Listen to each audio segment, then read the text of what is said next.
Hello everyone, I hope कि आप लोग बहुत बढ़िया होंगे और अपनी पढ़ाई बहुत अच्छे से कर रहे होंगे। आज की वीडियो में हम बात करेंगे अपने मैथ्स के बारे में कि किस प्रकार से हम अपने मैथ सब्जेक्ट को प्रिपेयर करें कि जिससे हमारा एक कम टाइम में अच्छे तरीके से हम अपने सब्जेक्ट को कंप्लीट कर सकें। किन बुक्स का यूज़ करें और किन सोर्सेज का यूज़ करें जिससे हम कम टाइम में अच्छे तरीके से इफ़िशिएंट तरीके से अपनी सिलेबस को मैथ्स के कंप्लीट कर सकें, क्योंकि मैथ्स का काफ़ी ज़्यादा इंपॉर्टेंस रहता है। और जैसा इंग्लिश हो गया, काफ़ी लोग का इंग्लिश सही रहता है और रीजनिंग अच्छी हो ही जाती है, लेकिन मैथ्स में काफ़ी लोग को प्रॉब्लम होती है। काफ़ी लोग को इंग्लिश में भी प्रॉब्लम होती है, तो उसके लिए भी मैंने पहले एक वीडियो बना दिया है। उसमें एक कंप्लीट बुक्स के बारे में, किन सोर्सेज का यूज़ करना है, फ्री कंटेंट भी मैंने बताया था, तो पूरा चीज़ उसमें मैंने बता दिया था। आज की वीडियो में हम बात करेंगे अपने मैथ सब्जेक्ट के बारे में कि मैथ सब्जेक्ट को किस प्रकार से टैकल करें कि हमारी प्रिपरेशन में इसका एक अच्छा रोल रहता ही है, तो इसको हम अच्छे से प्रिपेयर कर सकें। तो चलिए अपने वीडियो को सीधे भी स्टार्ट करते हैं।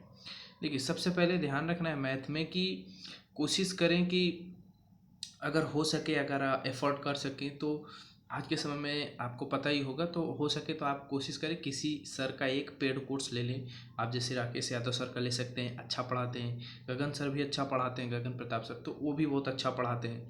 मैंने खुद पर्सनली पढ़ा है, तो इस वजह से मैं रिकमेंड कर रहा हूँ। और देखिए, चीज़ ये है कि यूट्यूब में है तो आप कभी इधर भटकेंगे, कभी उधर भटकेंगे, कभी यहाँ कंटेंट सर्च करेंगे, कभी वहाँ कंटेंट सर्च करेंगे, तो इस तरह में होता क्या है, आपको ठीक है कंटेंट मिल जाएगा आप पे, लेकिन दो तीन चीज़ें कुछ उसमें रहती हैं। पहली तो है कि एक जो आपका डिस्ट्रैक्शन रहता है, और दूसरी चीज़ है कि कोई भी टीचर का एक फुल जो कंटेंट होता है वो यूट्यूब में मतलब कि सही प्रकार से नहीं रहता है। मतलब एक कहने का मतलब ये है कि कुछ चैप्टर्स डाले गए हैं, कुछ चैप्टर्स नहीं मिल रहे हैं, फिर कुछ डाले गए, तो ये जो एक फ्लक्चुएशन रहता है ये काफ़ी दिक्कत करता है प्रिपरेशन में। तो इससे मैं ये रिकमेंड करूँगा कि अगर आप एफर्ट कर सकते हैं तो ज़रूर आप कोशिश करें कि एक बार ले लें, तो जिससे आप एक साल का आपका कोर्स रहेगा। तो बेसिक लेवल से जो होता है ना, मैंने खुद पर्सनली पढ़ा है, तो इसलिए बोल रहा हूँ कि वहाँ से आप कर सकते हैं। तो सर का एक जो पूरा कंटेंट होता है वो आपको मिलेगा, अच्छे तरीके से मिलेगा वहाँ पर कि वो आपको समझ में आ जाएगा। फ़र्क रहता है, आप चाहें तो यूज़ करके देख सकते हैं। बाकी इतना ही बोलूँगा। और बाकी हाँ, ये भी है कि अगर आप एफर्ट नहीं कर सकते हैं, इतने पैसे नहीं है, तो आप फ्री में बहुत मिल जाएंगे, यूट्यूब में वीडियोस पड़े रहते हैं, तो आप वहाँ से अपने कॉन्सेप्ट को पकड़िए, उसके बाद सीधे प्रीवियस ईयर बुक पे चले जाइए। तो अभी बात करते हैं अपने वीडियो पूरा शुरू से।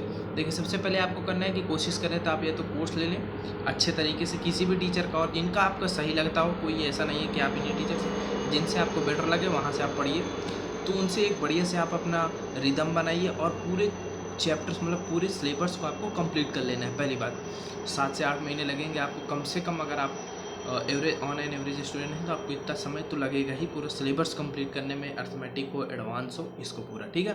तो उसके आप नोट्स बना लिए। नोट्स में कोशिश करिए कि कुछ क्वेश्चंस इजी रहेंगे, कुछ मीडियम रहेंगे, तो उन पे आप ज़्यादा फोकस रखिए। उनको नोट करिए कि जो आपको नहीं समझ में आते हैं क्वेश्चन, जो आपको लगता है कि ये तो मुझसे फंस जाएंगे। और कोशिश, ये चीज़ हो गया, पहला अपना बेसिक नोट्स बना लीजिए। फिर उसके बाद दूसरी चीज़ करनी है कि जैसे जैसे आप चैप्टर्स को पढ़ते जाएँ, कोशिश करें कि उनका रिवीजन भी साथ साथ करते हैं। जैसे आज हमने परसेंटेज हमारा कंप्लीट हो गया है, तो सर के कंप्लीट करते करते हम कम से कम 2 बार रिवाइज़ कर चुके हैं अपने खुद से भी, साथ ही साथ में सर के पर डे पढ़ते हैं, पर डे रिवाइज़ करते हैं। उसके साथ जैसे अब हमारा परसेंटेज खत्म हो, प्रॉफिट एंड लॉस स्टार्ट होगा, तो कोशिश करें कि जब प्रॉफिट एंड लॉस स्टार्ट होगा तो उसके पहले आप फिर से उस चैप्टर को रिवाइज करें और कुछ उसके शॉर्ट नोट्स बना लें। जो चीज़ें आपको भूल रही हैं, जो चीज़ें आपको परेशान कर रही हैं, उसके जो भी रहेंगे, जो चीज़ें आपको जैसा समझ में आए, उसके साथ साथ उसको आप रिवाइज करते जाएँ। और काफ़ी सेक्शनल मॉक्स में भी आपको चैप्टर वाइज मॉक्स मिल जाते हैं, तो 15-20 क्वेश्चन के हो जाएंगे, तो उनको आप लगा लिया करें चैप्टर आपके कंप्लीट होने के बाद। तो उससे आपके अपने प्रिपरेशन को पता चलता रहता है कि हाँ, ये चैप्टर मैंने अच्छे से पढ़ा है, इससे मुझसे क्वेश्चन हो रहे हैं। और जैसे ही आपका वहाँ से कंप्लीट हो, तो सर की नोट्स जहाँ से आपने बनाया है उसको रिवाइज करिए लेकर। और साथ ही साथ एक प्रीवियस ईयर बुक आपको रखनी है, चाहे आप पिनेकल ले लें, चाहे आप किरण ले लें, कोई भी बुक ले लें। उनमें से आपको चैप्टर वाइज बढ़िया से प्रैक्टिस करते जानी है।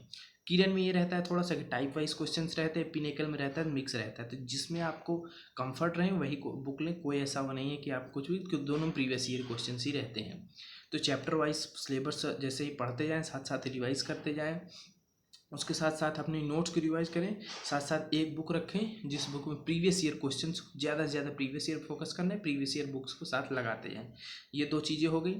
अब उसके साथ जैसे ही आपके चैप्टर्स ज़्यादा से ज़्यादा कंप्लीट होते जाएंगे, जब 60 टू अप्रॉक्स 60-70% तक आप पहुंच जाएं, तो उसके बाद कोशिश करें एडवांस मैथ में जो चैप्टर्स होंगे उसमें देखिए फार्मूले का काफ़ी इंपॉर्टेंस रहता है।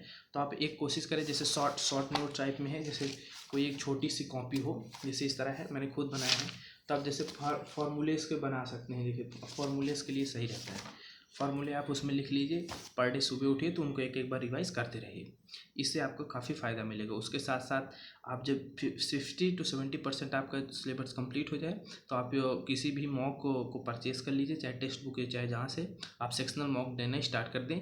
ऐसे ही हर सब्जेक्ट में करना पड़ेगा। और उसके साथ जब इतना हो जाए, हर सब्जेक्ट का जब इतना ही कवर हो जाए, तो आप फिर प्रीवियस ईयर मॉक्स को लगाना स्टार्ट कर दें, पूरा फुल लेंथ मॉक टेस्ट लगाना स्टार्ट कर दें। तो यही चीज़ मैं बताना चाह रहा था कि मैथ में देखिए इतनी ही चीज़ें हैं। पहले आप अपने सिलेबस को कोशिश करें कि अच्छे जगह से एक फ्लो से पूरा बढ़िया से पढ़ लें। उसके बाद क्या करें, उसको रिवाइज़ करते जाएं, साथ साथ रिवाइज़ करें, और साथ साथ में प्रीवियस ईयर बुक एक रखें, उसके साथ में प्रीवियस ईयर बुक के साथ उसको भी कंप्लीट करते जाएं। इतने चीज़ को करने के बाद सीधे sectional mark, full length mock test, इतना चीज़ आपको करना है। यही पूरा मैथ का भाई स्ट्रेटजी रहता है। और भी कोई डाउट होगा अगर किसी प्रकार का, तो आप लोग कमेंट के थ्रू पूछ सकते हैं। बाकी फिर मिलते हैं किसी नेक्स्ट टॉपिक के साथ नेक्स्ट वीडियो में। जय हिंद।